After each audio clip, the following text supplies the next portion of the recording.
خواتین و حضرات، موٹاپے اور اوبیسٹی کے بارے میں آپ سے گفتگو کا سلسلہ جاری رکھتے ہوئے میں آپ کو ابتدائی کلام میں سگمنڈ فرائڈ کی ایک بہت خوبصورت سی بات ہے وہ سنانا چاہتا ہوں. اور انہوں نے یہ کہا کہ ہر انسان جب پیدا ہوتا ہے تو وہ اپنے ساتھ دو جبلتیں لے کر پیدا ہوتا ہے. لائف انسٹنکٹ، جسے اس نے کہا ایروس، اور مرنے کی ایک خواہش، ڈیتھ انسٹنکٹ، تھینوس. حیرانگی کی بات ہے نا، پیدا ہوتے ہی بچے کے اندر یہ خواہش کا جنم لینا یا جبلتی طور پر موجود ہونا کہ مجھے مر جانا چاہیے. جب آپ کسی شخص کو جو موٹا ہو چکا ہو اس کی لائف کو دیکھیں، اس کی زندگی کو غور سے دیکھیں، اس کے جو نشست و برخاست ہیں، جو اس کی زندگی گزارنے کے ڈھب ہیں، اگر آپ اسے غور سے دیکھیں تو آپ کو یہ لگے گا کہ وہ مسلسل مرنے کی کوشش کر رہا ہے، کھاتے ہوئے، لیٹے ہوئے، سوتے ہوئے. اس کے اندر جیسے جینے کی خواہش ختم ہو گئی. اس کو اب اس سے فرق ہی نہیں پڑتا کہ کیا ہو رہا ہے، بس کھاتا ہی چلا جاتا ہے. سو اوبیسٹی کی اس کیفیت کو یوں کہنا چاہیے کہ ایک فیلئر آف ایروس ہے، یعنی جو اس کے اندر لائف انسٹنکٹ ہے وہ مر گئی. انسٹنکٹ سے انسان کا سفر پیدائش کے وقت سے، لائف انسٹنکٹ اور ڈیتھ انسٹنکٹ کا سفر شروع ہوتا ہے. اس کو انسان بنا، جیسے ہی وہ پیدا ہوتا ہے تو وہ تو ایک کیڑے مکوڑے کی طرح ہوتا ہے. اگر آپ دیکھیں ایک بچے کو، انسان کے، تو وہ تو 2 سال تک آپ اسے کہیں لٹا دیں تو وہ تو اپنی جگہ بھی وہاں سے نہیں تبدیل کر سکتا. کوئی چیز اس پر اٹیک کرے تو اپنے آپ کو ڈیفینڈ بھی نہیں کر سکتا. تو اس کو وہ انسان بنتے ہوئے تھوڑا سا وقت لگتا ہے جہاں وہ اپنے آپ کو آزاد محسوس کرے، جہاں پر وہ ڈسپلنڈ ہو اور اس کے اندر ایک چھپی ہوئی جو چیزوں کے اندر لائف اور ڈیتھ ہے وہ اسے دکھائی دے. اس تک اسے پہنچنا پڑتا ہے. اس کی ڈیولپمنٹ ہے، وہ ڈیولپمنٹ ابتدائی طور پر جذباتی لیول پر ہوتی ہے اور پھر عقل کے لیول پر ہوتی ہے. آپ اگر یہ دیکھنا چاہتے ہیں کہ کیا کوئی انسان اب اس جگہ پر پہنچ گیا ہے جہاں وہ واقعی انسان کی وہ فارم ہے، ایوالوڈ فارم، جہاں پر پری فرنٹل کارٹیکس یا ایلوسٹیٹک میکنزمز آپریٹ کر رہے ہیں، تو یہ وہ فارم ہوگی جہاں پر وہ ہر وقت حیات کے بارے میں سوچے گا، زندگی کے بارے میں سوچے گا. نہ صرف اپنی زندگی، بلکہ وہ اس بات کا اہتمام کرے گا کہ اس کے ارد گرد ہر شے کی زندگی کی طرف اس کی کوئی کنٹریبیوشن ہو، موت کی طرف نہیں. تو پھر یہ تمام لوگ جو آپ کو نظر آتے ہیں ارد گرد، جو کبھی تو اپنے بارے میں سوچتے ہیں کہ وہ خود مر جائیں، اس سے زیادہ وہ خطرناک لوگ ہیں جو پوزیشنز آف پاور میں ہر وقت دوسروں کے مرنے کے نتیجے اور طریقے بناتے رہتے ہیں اور ان کو آئیڈینٹیفائی کرتے رہتے ہیں کہ کیسے وہ کبھی غازہ میں، کبھی ایران میں، کبھی بیروت میں انسانوں کا خاتمہ کرتے چلے جائیں. وہ ایسے بم بناتے ہیں، ایسی ٹیکنیکس، ایسے خوفناک منصوبے بناتے ہیں جس میں انسانوں کو ختم کر دینے کی کیفیت ہوتی ہے. یہ وہ لوگ ہیں جن کے اندر بنیادی طور پر لائف انسٹنکٹ کی ڈیولپمنٹ نہیں ہوئی، یعنی وہ ایلوسٹیٹک لیول پر پہنچے ہی نہیں. لائف انسٹنکٹ کو انہوں نے ایک طرح سے پرپیچویٹ نہیں کیا. ان کی کیفیت اس سانپ کی سی ہوتی ہے جس کے اندر لائف انسٹنکٹ، ڈیتھ انسٹنکٹ اپنی ذات سے شروع ہو کر اپنی ذات پر ہی ختم ہو جاتی ہے. سو یہ جو ریپٹیلین انسان ہیں، یہ انفارچونیٹلی ایلوسٹیسس سے کی سٹیج تک پہنچتے ہی نہیں. پتہ کیسے لگے گا کہ کون انسان ابھی بھی اسی کیفیت میں ہے جہاں پر وہ بچپن میں پیدا ہوا تھا، اور اس کی سائملٹینیسلی لائف انسٹنکٹ اور ڈیتھ انسٹنکٹ ہی ڈومینیٹ کرتی رہتی ہیں اور ان کے درمیان ہی جنگ ہوتی رہتی ہے، جو کہ اکثر ڈیتھ انسٹنکٹ جیت جاتی ہے. تو اس کا پتہ اس طرح سے لگے گا کہ جب آپ انہیں کوئی بھی کام کرتے ہوئے دیکھیں گے، کھاتے ہوئے دیکھیں گے، پیتے ہوئے دیکھیں گے، پلیٹ بھرتے ہوئے دیکھیں گے، روٹیاں اکٹھی کرتے ہوئے دیکھیں گے، شادی میں دیکھیں گے، سوشلی دیکھیں گے، تو وہ کھانے کو بھاگ کر اس طرح سے آکیوپائی کر لیں گے سیٹ کو اور ٹیبل کو، جہاں آپ کو دیکھتے ہی انہیں لگے گا کہ یہ بیسیکلی یہ کہہ رہا ہے اپنے اس پوسچر سے، صرف میں. یعنی یہ وہ شخص ہے جو کہ اب اصل میں کھا رہا ہے، یعنی کہ وہ لائف انسٹنکٹ کے لیے کھا رہا ہے لیکن اصل میں اپنی موت کا سامان کر رہا ہے. تو یہ آپ نے دیکھا ہے اس کے اندر، یعنی بیسکلی وہ کھا کے مرنا چاہ رہا ہے، اور طریقہ کیا ہے؟ صرف میں کھاؤں گا. اور ایلوسٹیسس میں کیا تھا کہ میرا کام تو آپ سب کو، آپ سب کی ربوبیت ہے، نرچرنس ہے، اور پھر میں تو اس نتیجے میں خود بخود مجھے کچھ نہ کچھ مل جائے گا، کیونکہ آپ بھی تو دیکھ رہے ہیں نا مجھے بانٹتے ہوئے. تو جب آپ بانٹیں گے تو وہ رزق مجھ تک پہنچ جائے گا جو میں بانٹنے کی کوشش کر رہا ہوں. وہ آزاد انسان، اس شخص کی غلامی کو اب آپ دیکھیے کہ یہ غلام اپنے کہہ رہا ہے صرف میں کھاؤں گا، سب سے زیادہ میں کھاؤں گا.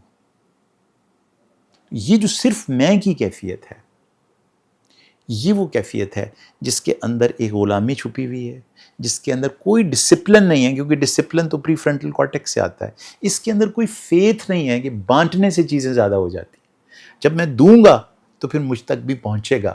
جب رزق بانٹوں گا تو وہ رزق آہستہ آہستہ میں اپنے جس وقت ارد گرد کے کمزور کو بانٹوں گا تو میری کمزوری کا احساس کسی کو ہوگا اور وہ مجھ تک لے آئے گا. تو یہ جو فریڈم، ڈسپلن اور ایک فیتھ ہے، یہ ایک بنیادی سی چیز ہے جو لائف انسٹنکٹ کو بڑھاتا ہے. اور صرف میں انسان کے اندر موت کی جو انسٹنکٹ ہے، جبلت ہے، اس کو پرپیچویٹ کرتا ہے اور بڑھاتا ہے. اس سے اگلی سطح پر بھی کچھ لوگ ہوتے ہیں. وہ اگلی سطح کے لوگ یہ کہتے ہیں کہ ہاں میں دوسروں کو بھی دوں گا لیکن بچا کھچا. پہلے میں کی سطح سے اوپر چلے جاتے ہیں اور یہ کہتے ہیں کہ صرف میں نہیں لیکن پہلے میں، اور پھر آپ بھی. ٹرکل ڈاؤن اکانومی، یہ کیپٹلزم کی ایک ٹرم ہے جس میں یہ کہتے ہیں کہ جب شیر کوئی شکار کرے گا تو جو بچا کھچا ہوگا وہ باقی لوگ بھی کھا لیں گے. تو اس لیے سارے جنگل کا یہ کام ہے کہ وہ شیر کو اس کی بادشاہی کو تسلیم کرے اور انتظار کرے اس کے بچا کھچا کھانے کا، ٹرکل ڈاؤن کا. تو یہ ایک اگلی سطح ہے، جانوروں میں بہت زیادہ پائی جاتی ہے لیکن انسانی معاشروں میں بھی دیکھنے کو ملتی ہے. اور وہ معاشروں کو دیکھنے کے لیے آپ کو کہیں بہت دور جانے کی خیر ضرورت بھی نہیں ہے. تو یہ جو پہلے میں اور پھر آپ لوگ بھی کھا لیجئے گا جو مجھ سے بچا کچا ہوگا، یہ دوسری سطح ہے. لیکن جس سطح پر اوبیسٹی نہیں ہو سکتی، پاسبل نہیں رہتی، وہ ہے پہلے آپ. ہم نے پہلے آپ کو لکھنؤ کے کسی لطیفے سے جوڑ رکھا ہے کہ اس پہ ٹرین نکل جاتی ہے پہلے آپ سے. وہ ہمارے لیے ایک مزاح کی بات ہے، مزاح کی بات نہیں ہے، تہذیب کی بات ہے. معاشرے آزاد وہی ہوتے ہیں، انسان اور گھر وہ تہذیب یافتہ ہوتے ہیں جہاں کھانے میں بھی سب سے پہلے سب سے چھوٹے بچے کو پانی دیا جاتا ہے. کربلا یاد ہے نا آپ کو، شام غریباں یاد ہے نا آپ کو، وہاں سب سے پہلے کسے پانی پیش کیا گیا تھا. تو یہ ذہن میں رکھیے کہ یہ آزاد لوگوں کا ذہن ہوتا ہے. وہ کمزور کو پہلے کھلانا چاہتے ہیں، کمزور کو پہلے پانی پلانا چاہتے ہیں. یہ ہے آزاد اشرف المخلوقات، وہ جسے خلیفہ ہونے کا حق ہے. وہ جب اس سے خلافت چھین لی جاتی ہے اور وہ بانٹ دی جاتی ہے ان میں، جو کہ اصل میں کہتے ہیں کہ پہلے میں اور پھر صاف ظاہر ہے کہ جب مجھے کچھ مل جائے گا تو پھر آپ کو بھی مل ہی جائے گا، صاف ظاہر ہے آپ میرے رعایا رعیت ہیں. تو یہ جو گھروں کے اندر بھی، میرا تو مقصد جیسے آپ سے عرض کیا کہ گھروں میں تبدیلی ہے نا، گھر میں جس وقت آپ سب سے چھوٹے بچے کو، سب سے کمزور کو، سب سے بوڑھے کو سب سے پہلے یہ کہیں گے کہ پہلے آپ، اور دیکھیں گے وہ کتنا کھا رہا ہے، اس کو اسسٹ کریں گے اس کے کھانے میں. یقین کریں کہ آپ کے اندر ایک ڈسپلن پیدا ہو جائے گا اس گھر میں کھانے پینے کے حوالے سے. اوبیسٹی ڈسپلن لے لیتی ہے، غلامی کی طرف لے جاتی ہے. غلامی کے نتیجے میں ہونے والی ایک بیماری کا نام اوبیسٹی ہے. ڈسپلن کے ختم ہونے کی ایک کیفیت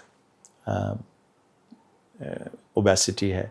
اور جیسے میں نے عرض کیا تھا کہ یہ جس وقت آپ بانٹ رہے ہیں کھانا، سب سے کمزور کو پہلے دے رہے ہیں اپنے گھر میں، جو آپ کے گھر کے ملازم ہیں ان کو پہلے کھانا کھانے کی اجازت ہے انہیں کہ وہ بھی وہی کھانا کھائیں جو آپ کے گھر میں پکا ہے اور پہلے کھائیں. تو یہ مطلب یہ لگتا ہے کہ جیسے کوئی یہ ناممکن باتیں ہیں، یہ تو کسی پتہ نہیں کون سے زمانے کی ہم کوئی ذکر کر رہے ہیں. یہ میرے گھر میں، آپ کے گھر میں ہو سکتا ہے، ممکن ہے کہ جو کمزور ترین ہیں وہ پہلے کھائیں، اور پھر آپ کھائیں. اب اس میں کیا ہوگا کہ ایک آزادی کی کیفیت بھی پیدا ہوگی، ایک ڈسپلن بھی آئے گا کھانے کے حوالے سے، اور سب سے بڑی بات یہ ہے کہ آپ کے اندر ایک چیز جنم لینے لگے گی، فیتھ، کہ بانٹنے سے چیزیں ختم نہیں ہوتی. اگر پہلے نوکروں کو کھانا مل گیا، ملازموں کو پہلے کھانا مل گیا، تو اس لیے ملا ہے کہ آپ کے گھر میں وہ غلام نہیں ہیں، وہ آپ کے ساتھ مل کے کام کرتے ہیں. وہ کوئی اور کام کرتے ہیں، آپ کوئی اور کام کرتے ہیں. وہ آپ کے پھلوں کا، آپ کی سبزیوں کا، آپ کے گارڈن کا خیال رکھتے ہیں، اور آپ مریض دیکھتے ہیں، یا آپ کوئی دکان چلاتے ہیں. صرف کام کا فرق ہے. نہ وہ آپ کا غلام ہے، نہ آپ اس کے غلام ہیں، نہ مالک ہیں نہ غلام ہیں. اس طرح کا رشتہ نہیں ہے. آپس میں کام کرنے کا رشتہ ہے، محبت کرنے کا رشتہ ہے، فریڈم کا رشتہ ہے. تو ایسے گھر میں پھر کیا 3 چیزیں پیدا ہو جاتی ہیں؟ آزادی کی فضا، ڈسپلن، اور یہ احساس کہ بانٹنے سے، چیزیں شیئر کر لینے سے، زیادہ کر دینے سے انسان زیرو نہیں رہتا، 1 بن جاتا ہے. اور جب 1 بن جاتا ہے تو پھر اس کے ساتھ اگر 0 لگ جائے تو اس کی ویلیو بھی بڑھ جاتی ہے، وہ 10 ہو جاتا ہے. ایک اور 0 لگ جائے تو 100 ہو جاتا ہے. لیکن اگر 0 ہی بہت سارے، یعنی غلام بہت سارے اکٹھے کرتے جائیں اور ان کو بھرتے جائیں، تو چاہے وہ 1000 صفر ہوں، وہ صفر ہی رہتے ہیں. ہاں، بہت بڑی بڑی توند والے صفر، بہت موٹے لوگ، لو اینڈ مڈل انکم کنٹریز کے، جو بھوک کے مارے ہوئے موٹے ہیں، غلامی کے مارے ہوئے موٹے ہیں، کنفیوزڈ ہیں، ٹراماٹائزڈ ہیں، ڈسٹریسڈ ہیں، ڈپریسڈ ہیں، دل کے مریض ہیں، دماغ کے مریض ہیں، اور کیوں نہ کہہ دوں کہ روح کے مریض ہیں. اور روح کی وہ 2 بیماریاں جن کا بیش بہا دفعہ میں نے ذکر کیا ہے، وہ اصل میں اوبیسٹی کی بنیاد بھی ہیں اور اس کا پھل بھی. اور وہ ہے گریڈوسس اور لسٹوما. وہ 2 بیماریاں جو میں ہمیشہ آپ سے بات کرتے ہوئے یاد کرتا ہوں اپنے استاد پروفیسر مبشر صاحب کو، جن سے میں نے یہ کانسیپٹ سیکھا تھا کہ یہ 2 بہت بڑی روح کی بیماریاں ہیں. یہ بنیاد بھی ہیں اوبیسٹی کی، اور اس طرح کی اوبیسٹی جس کا میں نے ان ویڈیوز میں آپ سے ذکر کیا، اس کا پھل بھی ہیں. گریڈوسس اور لسٹوما، یعنی لسٹ کا بڑھ جانا اور گریڈ کا بڑھ جانا. الحاکم التکاثر حتی زرتم المقابر. اور پھر جب یہ کیفیت ہو جائے تو پھر نہ اوبیسٹی کی کوئی ٹریٹمنٹ ہے، جیسے مرضی ٹیکے آپ ایجاد کر لیجئے، اس کی اوبیسٹی ٹھیک نہیں ہوگی، یہ قبر کو پہنچ جائے گا. کیونکہ یہ کثرت کا غلام ہے، یہ خواہشات کا غلام ہے، لسٹ فل ہے. یہ 2 بیماریوں کا کوئی علاج نہیں. جب یہ بنیاد میں ہوں اور پھل لگ کر کسی گھر کا حصہ بن جائیں، اس کا ماحول کا حصہ بن جائیں، تو ایسے گھر بیمار ہو جاتے ہیں. اور گھر بنیادی یونٹ ہے معاشرے کا، تو نتیجتاً وہ معاشرے بیمار ہو جاتے ہیں، اور معاشرے ہی ملک ہوا کرتے ہیں. تو کہیں ایسا نہ ہو جائے کہ گریڈوسس اور لسٹوما ملکوں میں ایک بیماری کے طور پر بن جائے. جو بات شروع ہوئی تھی اوبیسٹی سے، گہری نظر سے دیکھنے سے پتہ چلا کہ اس کے پیچھے تو گریڈ اور لسٹ جیسے مسائل ہیں.